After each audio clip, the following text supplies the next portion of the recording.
अस्सलाम वालेकुम, कैसे हैं आप सब। तो आज हम बात करने जा रहे हैं एक्सरसाइज 1.3 के क्वेश्चन नंबर 1 की। तो मेरे पास ये क्लास 9th मैथमेटिक्स की बुक है साइंस ग्रुप की और उसका ये चैप्टर नंबर 1 चल रहा है जिसका नाम है मैट्रिसेस एंड डिटर्मिनेंट्स। तो इस चैप्टर से रिलेटेड काफ़ी कंटेंट, काफ़ी सोल्यूशन मैं अपलोड कर चुका हूँ। मैंने इस चैप्टर के नेम से सेपरेट प्लेलिस्ट भी बनाई हुई है, उसका लिंक नीचे डिस्क्रिप्शन में दे दिया हुआ है। अगर आप इस चैप्टर से रिलेटेड बाकी सोल्यूशन में इंटरेस्टेड हो तो वो लिंक नीचे डिस्क्रिप्शन में से देख सकते हैं। इसके अलावा भी क्लास 9 से रिलेटेड मैंने काफ़ी कंटेंट कवर किया हुआ है, वो आपको मेरे चैनल के प्लेलिस्ट सेक्शन में मिल जाएगा। और अगर आपके कोई क्वेश्चन या सजेशंस हैं मेरे वीडियो कंटेंट के हवाले से तो उसके लिए एक फेसबुक पेज बनाया हुआ है, उसका लिंक भी डिस्क्रिप्शन में गिवन है। आप उस फेसबुक पेज के थ्रू अपने क्वेश्चंस को, अपने सजेशंस को मुझ तक पहुंचा सकते हैं। तो आइए स्टार्ट करते हैं एक्सरसाइज 1.3 के क्वेश्चन नंबर 1 को। तो यहाँ पे लिखा हुआ है which of the following matrices are conformable for addition.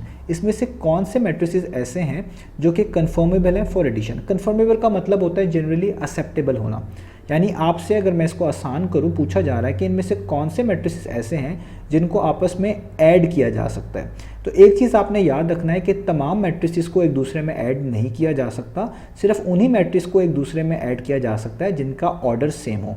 और जिनका ऑर्डर सेम होता है और उनको हम ऐड कर सकते हैं, उन्हीं मैट्रिक्स को हम बोलते हैं कि ये कन्फर्मेबल है फॉर एडिशन, यानी ये एक्सेप्टेबल है फॉर एडिशन।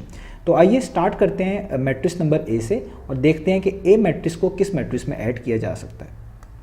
तो अब आपको सामने स्क्रीन पर एक्सरसाइज 1.3 का क्वेश्चन नंबर 1 नज़र आ रहा है। तो हम क्वेश्चन नंबर 1 स्टार्ट करने लगे हैं। तो सबसे पहले हम चेक करते हैं ए मैट्रिक्स को कि ये वाला मैट्रिक्स किस में ऐड हो सकता है। तो जिस भी मैट्रिक्स को आपने चेक करना हो कि वो किस में ऐड हो सकता है, उन दोनों मैट्रिक्स को जो जिसमें आप ऐड करने जा रहे हैं उसको भी और जिसको ऐड करने जा रहे हैं उसको भी आपने उसका ऑर्डर ज़रूर निकाल लेना है। जिस तरह यहाँ पे ए मैट्रिक्स लिखा हुआ है, आप देख सकते हैं इसके अंदर 2 रोज़ हैं, ये फर्स्ट रो, ये सेकेंड रो और 2 ही कॉलम है। तो इसका मतलब है ऑर्डर ऑफ ए अगर मैं यहाँ पे लिखूँ तो वो 2 by 2 बनता है, 2 रोज़ एंड 2 कॉलम। ये आपको ऑर्डर मैं निकालना बता भी चुका हूँ। तो ऑर्डर ऑफ ए कितना है, वो है 2 रोज़ एंड 2 कॉलम। सो 2 by 2 आप इसको लिखेंगे। और आप नोटिस करिए अब कौन सा मैट्रिक्स ऐसा है जिसका ऑर्डर 2 by 2 ही है। तो ना तो बी का ऐसा है, ना सी का, ना डी का, ना एफ का। लेकिन अगर आप ई मैट्रिक्स को देखें तो इसके अंदर भी 2 रोज़ हैं और 2 कॉलम है, यानी order of A basically equal है किस ऑर्डर के, ऑर्डर ऑफ ई मैट्रिक्स के। ई और जो है ए मैट्रिक्स का ऑर्डर मैच करता है। ई मैट्रिक्स के अंदर भी कितने रोज़ हैं, 2 और कितने कॉलम हैं, 2। तो आप लिखेंगे 2 रोज़ बाय 2 कॉलम। तो ऐसा मैट्रिक्स जिनका ऑर्डर सेम आ जाए उन्हीं मैट्रिक्स को हम बोलते हैं कि ये एक्सेप्टेबल है, ये कन्फर्मेबल है। किसके लिए, एडिशन के लिए। इनको आप ऐड कर सकते हैं। तो इसका मतलब हमारे पास आंसर ये लिखा जाएगा कि A and E are conformable matrix. और रीज़न क्या है कि उनका ऑर्डर क्या है, सेम है। तो आइए उसको लिख लेते हैं यहाँ पर। तो देखिए मैंने सामने स्क्रीन पर इसका आंसर लिख लिया है कि A and E are conformable for addition. और उसके आगे रीज़न क्या लिखिए, because their order is same. क्योंकि ए और ई का ऑर्डर सेम है तो इसका मतलब है ये कन्फर्मेबल है फॉर एडिशन।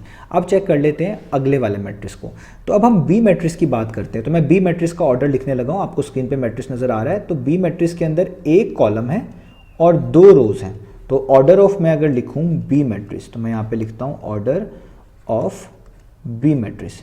तो बी मैट्रिक्स के ऑर्डर में कितनी रोज़ हैं, पहले रोज़ लिखते हैं। 2 रोज़ हैं उसके अंदर, तो आप लिखेंगे 2, ठीक है। और कितने कॉलम हैं, 1 ही कॉलम है, तो आप लिखेंगे 2 by 1। अब आपने ऐसा मैट्रिक्स ढूंढना है जिसका ऑर्डर यही हो, 2 by 1 ही हो। तो ना तो सी का ऐसा है, ना ई का, ना एफ का। डी को आप चेक कर सकते हैं। आप डी में देखें लिखा हुआ है 2 + 1, 2 + 1 को आप लिख सकते हैं 3 और नीचे तो पहले से 3 है। तो आप देखें इसके अंदर भी 1 ही कॉलम है और 2 रोज़ हैं। तो यानी order of B basically equal है किस मैट्रिक्स के ऑर्डर से, ऑर्डर ऑफ डी से। क्योंकि ऑर्डर ऑफ डी भी कितना बार है, वो भी आपके पास आ रहा है 2 by 1।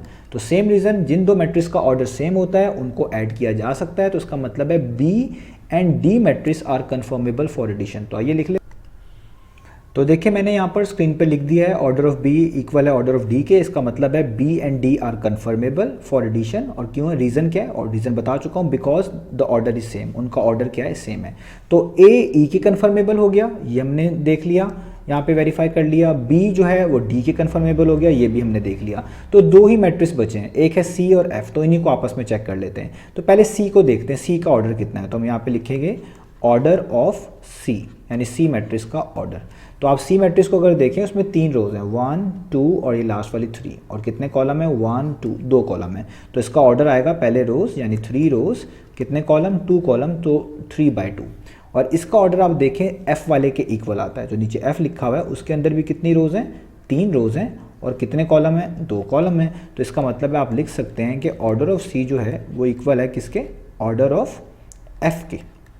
ये एफ वाला मैट्रिक्स है तो इसको आप लिख सकते हैं, इसका भी ऑर्डर कितना है, 3 रोज बाय 2 कॉलम। ठीक है, तो जिन दो मैट्रिक्स का ऑर्डर सेम होता है उन्हीं को आप ऐड और सब्ट्रैक्ट कर सकते हैं। तो इसका मतलब है हमें यहाँ पे लिखना पड़ेगा कि C and F are conformable because their order.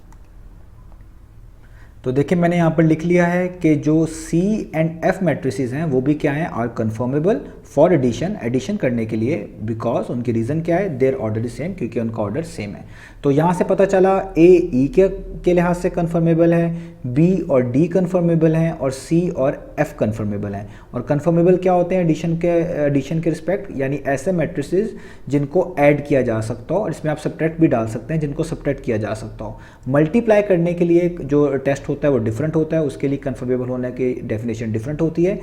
Addition के लिए जस्ट यही डेफिनेशन होती है कि जिन दो मैट्रिक्स को आप ऐड करना चाहते हैं उनका ऑर्डर क्या होना चाहिए, सेम। उनका ऑर्डर सेम होगा तो वो ऐड हो सकते हैं, उनका ऑर्डर सेम नहीं होगा तो वो ऐड नहीं हो सकते। तो ये हो गया हमारे पास एक्सरसाइज 1.3 का क्वेश्चन नंबर 1 कंप्लीट। इंशाल्लाह नेक्स्ट वीडियो मिलेंगे बाकी सॉल्यूशंस के साथ।